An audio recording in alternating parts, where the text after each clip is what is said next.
We live We're live. on Sports Today from a cold Doha. Huh? Cold Doha. It's cloudy today, not sunny at all, and it's feeling like winter's finally. Yeah. But I don't think it's going to rain, no matter how much cloud cover Early that we get. winters. Huh? Early winters in Early North winters. India kind of feel. It's buzzing as always. Today we're seeing a lot of Portuguese fans and a lot of Moroccan fans. And a lot of English fans as well. Oh yes, English fans. Big game. The least is French. Least is French. I haven't seen I too many think French fans. they are in a different corner. Must be. Ole le bleu. Le Bleu. Ole le bleu, they sing. So, today what we're going to do in this video is just review the two games that we got to witness last night and what games they were. They are games that you'll remember for a lifetime, those sort of games. I saw the Brazil versus Croatia game, and my friend Anuja was lucky enough to be watching Argentina the versus Netherlands. Argentina game in the stadium. So we'll try and analyze what went right, what went wrong with the two games. Let's start with the Argentina game. What do you Actually, think? the better team won. Argentina was all over the game. They played well. First goal, Lionel Messi. Masterclass. If I ask you, what did you enjoy the most, the goal or the assist? Assist. Huh? Any day, any day, any day. That assist was out of the world. We have seen it numerous times over Messi, replays. How yeah, many times? I think Many times. I think I have seen it 5 times I've seen since it yesterday. more. Yeah, 5 times. More. So he was looking downstairs. He was looking at the ground. He was dribbling the ball, and Nathan Ake was behind him, was with him, I would say. And Virgil van Dijk was in front of him or near that area where Messi was taking the ball. He was dribbling with the ball. And what happened is he gave the ball to Molina. Yes. He gave the ball to Molina, and no one was there. Actually, Virgil van Dijk went there to stop him or to tackle him, but it was too late. He just pushed the ball a little, and it went past the keeper. Yes. What Outstanding. a superb goal! And three players were there with Lionel Messi, but the specialty with him is he waits for the opponent, he waits for the defenders to come and to charge him, and at that point of time, he passes the ball to other player. Yeah. So the timing is superb.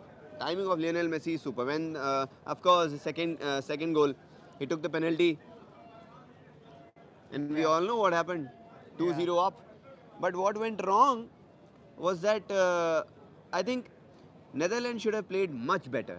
They had that squad. They had Memphis Depay up front. They had Cody Gakpo with him. He has been terrific for both his club and as well as the national side in this FIFA World Cup.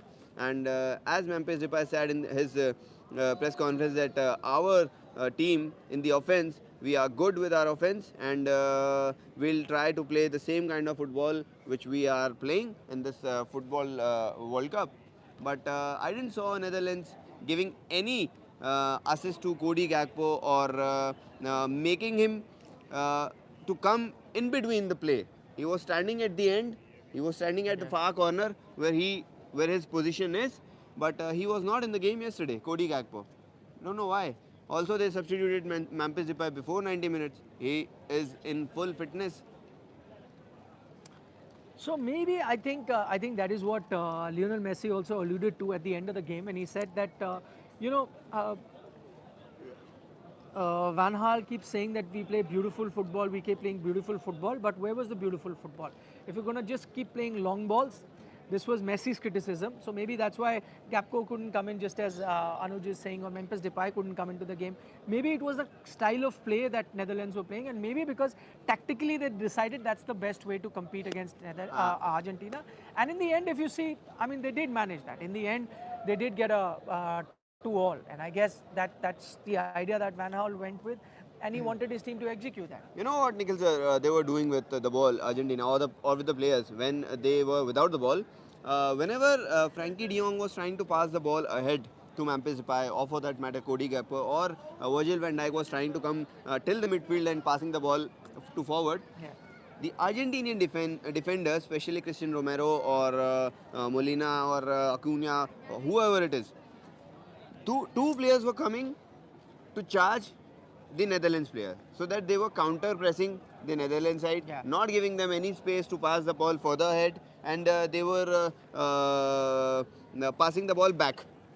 Yeah. So, due to this thing, I think they were not able to make chances, or they were not able to make passes near the attacking third line, and they were not creating enough chances to score, Netherlands. But the last 15 minutes, last 10 15 minutes, when Wout Weghorst came, and he scored his first goal from the header, and the second goal, actually, which was foul. Messi was again and again saying that it was not. Yeah. In the post-match press conference also, he said that it was not. But three defenders charging against one player, pushing him, it was a foul. And referee did exactly the same, and his call was right.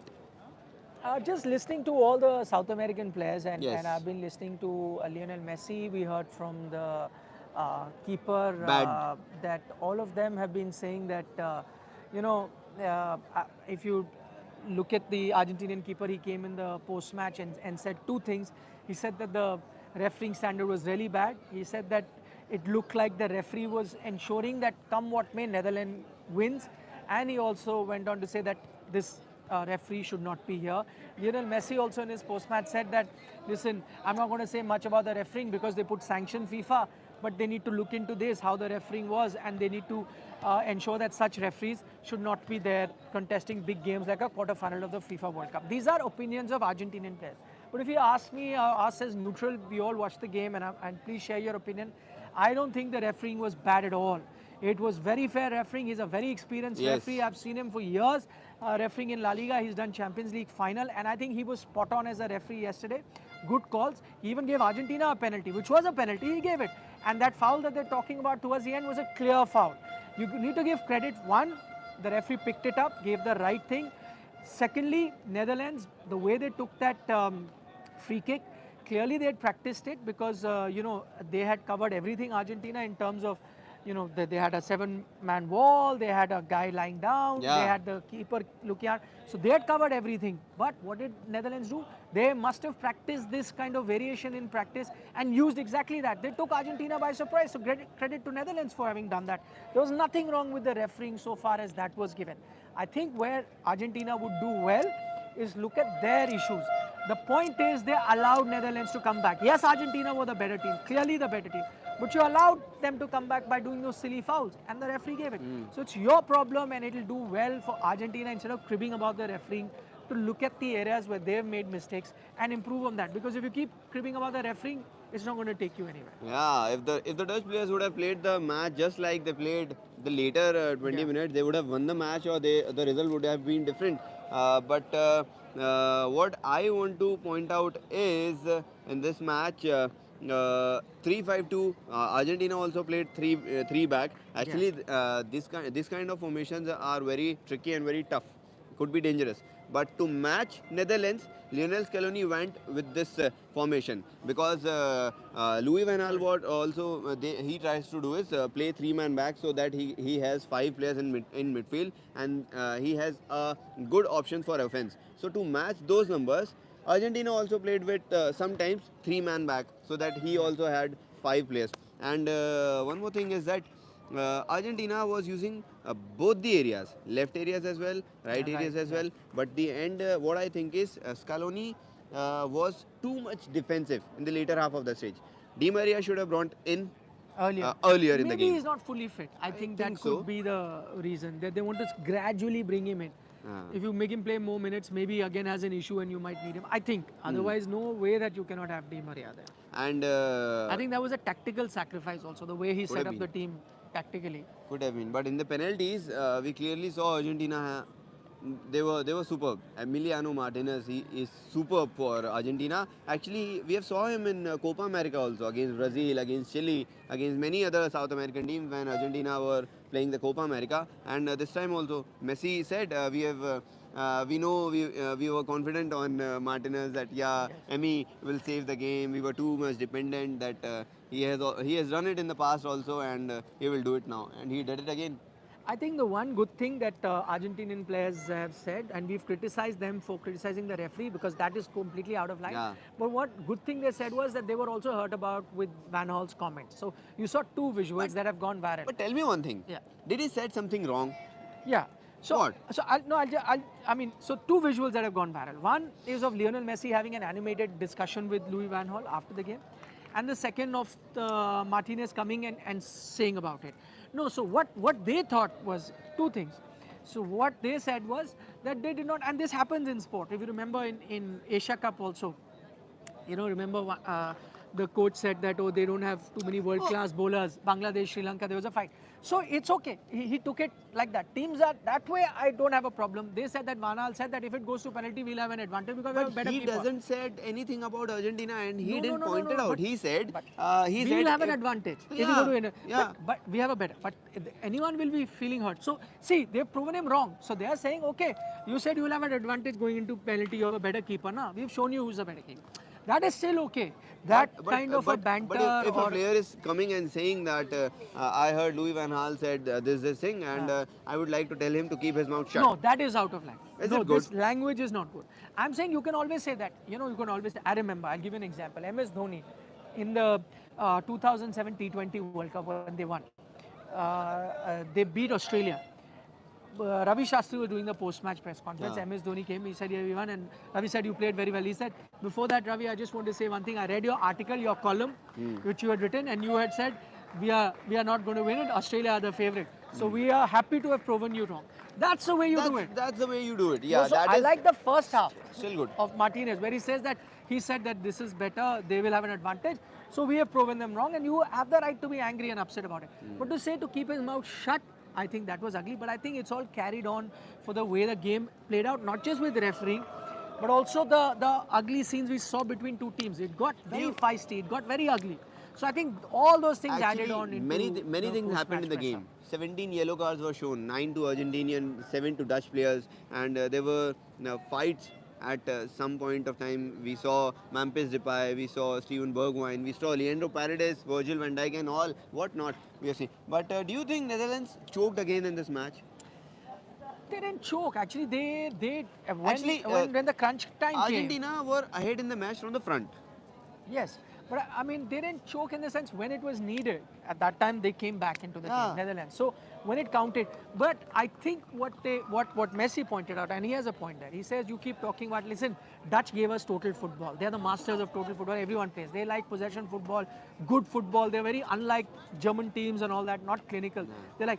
So he's saying you keep talking that we like to play that kind of football, but you didn't play that kind of football. All you were ready doing to is long sit. ball. Yeah, and sit back.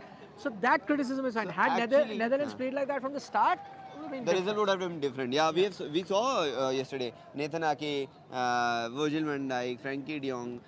Much of the game was handled by these 3 or 4 players or 5 Yes, players, yes. and it was not anything for the offensive players, for the front 3 or for the front 2. Wout Weghorst came and he scored 2 goals in 7 minutes. That was good, but the chances came from that area also.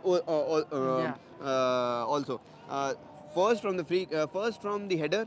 Yeah. Actually, it was a set piece, and the second time also, when Netherlands took that free kick, actually that was an amazing trick they used yesterday. Yes, they 100% Against a practiced it. seven-man wall, because just before that movement, there was another free kick given to them, but they don't have any kind of that player who can take the penalty, who can target the crossbar, or who can target that thing.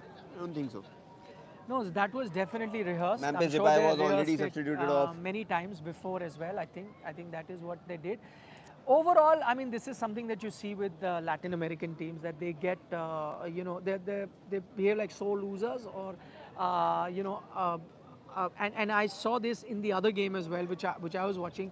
A Croatian fan, and I put that in my video as well, where he said that, listen, Brazilian fans, when you're winning, you're all happy. When you lose, you become sore losers. Look at us European fans, we're much better. Even Yeah. after losing, we're still the same spirit. We take it in good spirit. I think Brazilian fans that way over the years I've seen still slightly better, but They're Argentinian calm. fans I Ah. see they become, if Ooh. they lose or it becomes like that, the scenes are very The, ugly. They can't take a you know defeat what, very well. Nikhil sir? It happens with The them other very thing, often. and the main thing which happened yesterday was only 2% of Netherlands fans were there in the stadium. The stadium was covered with the Argentinian fans, and when the penalty happened, uh, Noppert went to save the penalty, Yeah. and behind him was all Argentinian fans, howling and shouting. That was the another pressure thing Yeah. that creates pressure No, to that did it. for the It goalkeeper felt like or a for any player. home game for Argentina. It did, but I'm sure Netherlands expected that. There are Ah, many yeah. more Argentinian fans that have traveled here than Netherlands fans. That's fine. But I'm saying it's the reaction, not being uh, bad losers. And this sometimes happens with Latin American team, more so with Argentinian team. And I'm saying that as someone who likes Argentina. Okay, I support their team. I want Messi to win this World Cup, and I was very happy with their win. But this is something you observe while covering as a journalist, and I think this is something that maybe fans need to look at. But I think that's what makes football unique, because you have different characters of different sets of fans, and you get to witness them and enjoy that. All fans also can't be the same. Yeah. Then how will they be different in terms of how they react to wins and Okay, losses? so now one semi-final Brazil. is set. Huh. Two teams are two teams will be facing each other. That is Argentina and Croatia. So now let's talk about Brazil versus Croatia. Brazil, Croatia. You went Yeah, to watch that match, I huh? saw that game, Lucky. and I think that what Croatia did very well is really outmuscle the Brazilian team. At least the first half, they clearly showed. We keep talking about European teams, especially Croatians. Tall, really well built, and Physically tough. Brazil. Yeah, Brazil rely more on their beautiful game, their samba Speed, style of skill. play. But they didn't allow Brazil to do that. What Croatia was doing, using their muscle and just muscling the players out by, using some physical strength, and not in a bad way. I'm not saying by doing fouls, but, really using their physical strength better. So they didn't allow Brazil to play their way that they like. Brazil changed few things tactically in the second half, got a lot of chances, couldn't create. Much better in the second But I half. think they lost the game because when they scored, they thought game was done. They went Yeah. off to sleep. They put the sleep button on, and that allowed Croatia to come back. And from there How on, can you it was leave? down. How can you leave your four players to defend the ball at that crucial time when the match is about to over? There were 2 or 3 minutes left, Yeah. and six players were in the half of Croatia, and four players were left to defend the ball, and all the Croatian players were there. They were Yeah. counter attacking at that point of time, and 117 minute the movement came for Croatia, and they scored. Yeah. So, Came back 1-1, and ultimately it went on penalties, see, I and think we all made a mistake of taking Croatia very lightly. light. Look at their record in recently. They're finalists last time. And, 98 also they made the semi-final. They are here again making the semi-final. So they also have a rich footballing history. Last few years they've been doing very well. In fact, last few years, if you take an overall record, last 2-3 World Cup done better than Brazil. You see, Brazil's what do I say? Luck, 2006, 2010, 14, 18, Yeah. knockouts, Yeah. That is why it is so tough to win a FIFA and World Cup. tell me one They thing. have 5 Tell me stars one though, thing. Brazil. You saw Five wins. you saw Neymar Yeah. yesterday Yeah. to the ground. What was his reaction? Was crying? What? Yes, After he was. the He penalties? was. I think the Many best players scene. were there. Can I tell you the best scene was Leo Perisic, Ivan Perisic's son. Son, yeah, he went to console him. Came after the game was over. Neymar was crying. Yeah. He went and Hugged hugged him. him. I think that was the moment to savor. I think that was the moment of the match. Just as there was another moment in the Argentina game of Messi went to Emi Messi, Martinez after the penalties. ran after the penalty got over. Messi ran to Emilio Martinez. The entire team was celebrating in one area. Messi went to his keeper and hugged him. And that's a great lesson in leadership. That's what leaders do. They think differently. They look at guys who've done really well and appreciate that. So fantastic by Lionel Messi yesterday as well. Two standout moments. Superb. But Shall we wind up? Yeah, yeah. I know two big games coming up. A lot of buzz here in Doha. We'll do the previews of those two games, quarterfinals. That will see Portugal, Morocco, and then later England, France, the big one. We'll have all our predictions, our previews for that. But for that, you need to subscribe to Sports Today. For the moment, we're signing off. Anuj and I from Doha. Thanks for your company.